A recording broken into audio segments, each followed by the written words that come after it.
En Polynésie, le tuning existe depuis plus de 20 ans et a trouvé un nouveau public d'amateurs. Mais il faut savoir que toute modification sur son véhicule doit répondre à des normes. Le tuning en Polynésie, c'est le dossier de ce mercredi. Il est signé Thierry Théamo.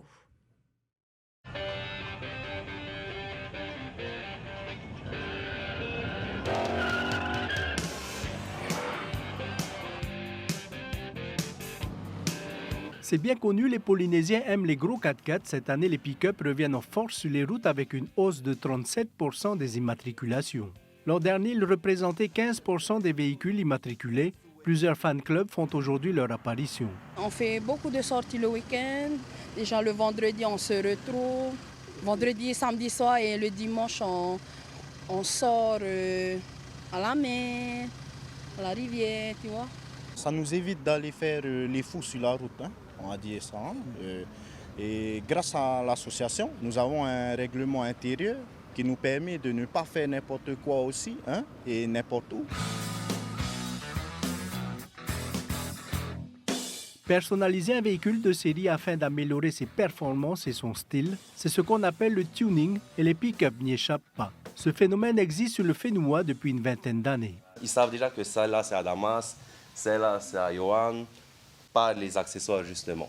Le but c'est ça, de se démarquer. La plupart des demandes, on va dire, c'est déjà les jantes, les barres de toit, les barres de benne, des déflecteurs aux attelages, aux marchepieds. Ensuite, tout ce qui vient au niveau de la carrosserie, ce sont des demandes spéciales et particulières. Des demandes spéciales et particulières, Patrick Godel en a reçu durant des années. En 1986, il commence par transformer 155 camionnettes à benne, mais sa plus grande joie, c'est la création. C'est de sortir quelque chose qui est, on peut dire, presque unique. C'est ça le tuning, c'est unique, c'est pas d'avoir 50 ou 60 voitures. Sur les 504 on faisait, c'était plutôt business. Tandis que là, quand tu travailles sur une voiture, maintenant on voit sur beaucoup de BM ou d'autres voitures, commence à justement équiper pour lui donner son look personnel. C'est ça, c'est avoir une voiture personnelle. Cette voiture est l'une des 3 premières 205 GTI arrivées sur le territoire. Ici, tout est fait maison pour transformer le design des bolides. Le plus dur dans une maquette, c'est déjà d'avoir l'idée dans la tête, des formes, après passer à la réalisation et que ça soit identique de chaque côté, droite et gauche, que ça soit bien symétrique.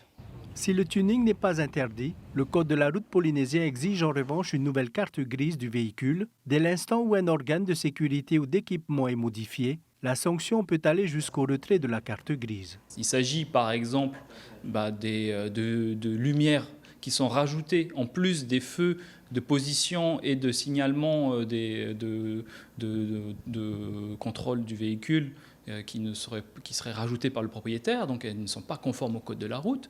Ça pourrait être par exemple la modification de la puissance du véhicule, donc qui a un risque de maîtrise du véhicule, que ce soit en freinage ou en termes d'accélération.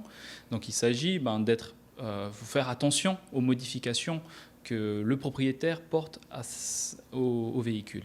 Avant de modifier les normes techniques et les équipements des véhicules, il est recommandé de se rapprocher du concessionnaire, seul garant de la marque. Cela vaut également pour les 2 roues.